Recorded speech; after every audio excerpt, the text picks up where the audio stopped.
If you've been following Richie D rants as of late, you'll know that I've been pretty critical of Nintendo. It all started when they attacked the Let's Play community and tried to make money off them. Eventually backpedaled. Then it arose again when they attacked Evo and tried to stop the streaming of Smash Bros, which they backpedaled on that again. And then even more recently, the whole Club Nintendo's Platinum Rewards thing, the big old letdown that was. And for me, I know there are that core group of Nintendo fans that are like, you know, it's just Nintendo, that's them, that's who they are. But for me, who's running that? That's not where I want to go. So if you've been following Richie D rants as of late, you know that I've been pretty critical of Nintendo. It all started when they attacked the Let's Play community and tried to make money off them, and eventually backpedaled. Then it went to the Evo tournament, where they tried to stop the streaming of Smash Bros. And backpedal on that.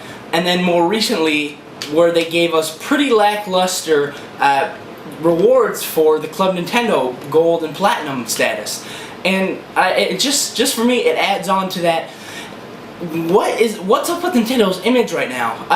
Back in the day, I mean, even back in GameCube days, you know, Nintendo, they were like fan service. They were always the good guy. You know, there was always Sony and Microsoft over here, but here was just Nintendo, who loved their fan base and knew exactly how to cater to their fan base. And I don't know what has happened. It's like I just really do not have an explanation for this. And it just feels that they've lost their way of what made Nintendo great back in the day. And even, like I said, back in as early as the GameCube days. And it's just sad to see Nintendo fall like this. It's so evident when we talk about the Wii U.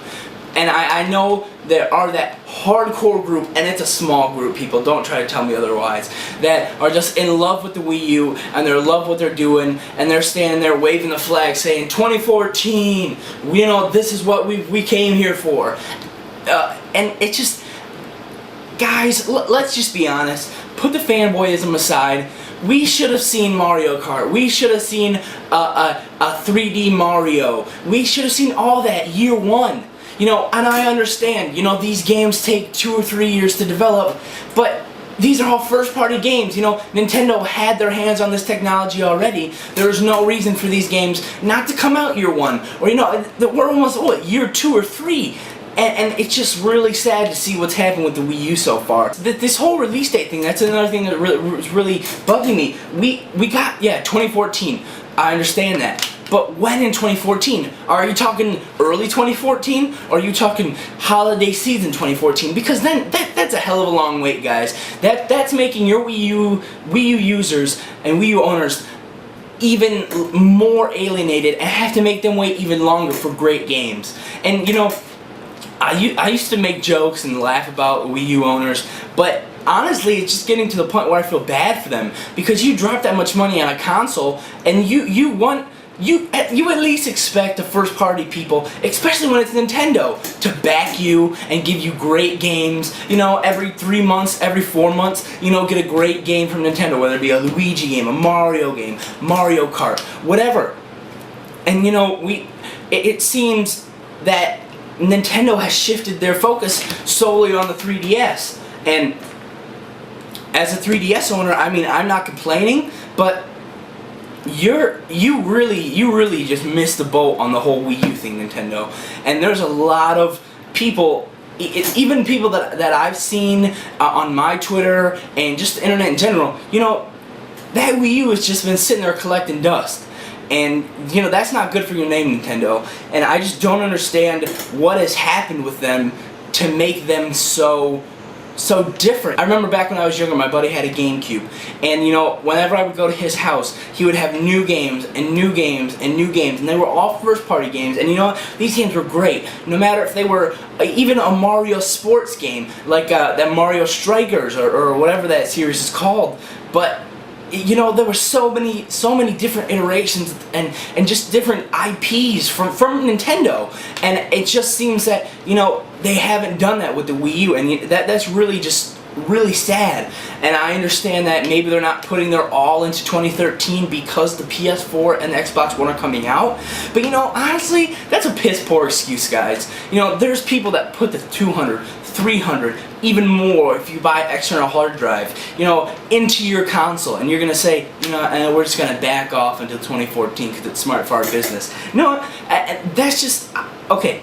I understand that smart business-wise, but you are slapping a lot of gamers in the face by not catering to them and not showing that they matter, because you're like, you know what, we're just gonna wait till 2014. We'll probably get a price cut out there by then, and then we'll put out our flagship games. Now, someone that I respect in the gaming community very, very much, someone that I look up to and honestly strive to be as good as him, is Adam Sessler. And I want to say about a month ago, or about a month and a half ago, he sat down with some people and they were talking PS4, Xbox One, Wii U, Ouya, and he said something that I agree. He said that he thinks that Reggie and Iwata should be fired. And honestly, guys, I know these are two idols to Nintendo fans that they just hold on the highest pedestal. But you know, right now they're in the past, guys. They're not doing what needs to be done to keep the Wii U afloat. And I don't want to hear the, you know what, yeah, this is gonna be just like the 3DS because.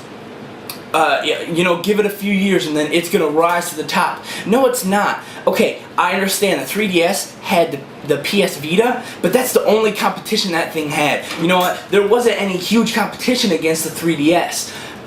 Think about the Wii U. You know what? I honestly think the Xbox One and the PS4 are going to have strong launch years, and months coming up after that, they're going to be pretty strong. I think 2014 is going to be a killer year for both those consoles. And I don't, you know, that's getting into year 2, year 3, and even farther for the Wii U. And you know what? You can't have that. You know, the 3DS succeeded, or is succeeding now, I should say, because great games are coming out, but there's not really a amazing alternative, or an alternative that, you know, is going to fill all your needs. And I know a lot of PS Vita owners are happy, but it's still not the just a hands down better system than the 3DS. And you know, I really think that the Xbox One and the PS4, when they come out, I hate to say this because I know I'll get a lot of flack from people, but in my opinion, I believe that the PS4 and the Xbox One will be hands down better than the Wii U. And I just think that if you get rid of Iwata and you get rid of Reggie and you put in some fresh faces and people with new mindsets and with, you know, they're going with the flow and they understand what needs to be done, that maybe Nintendo can rebound from this and they can really just turn it around and, you know, really compete. And like I've said before, I don't want to see Nintendo fail. I don't want to see Microsoft and Sony fail. I want to see all three as strong as they can. And right now, behind Reggie and Iwata, I don't see that happening, guys. So thanks for watching. I really appreciate it. Be sure to hit the subscribe button and the thumbs up button as well. Hit the comments with your thoughts. And yeah, thanks again for watching, guys.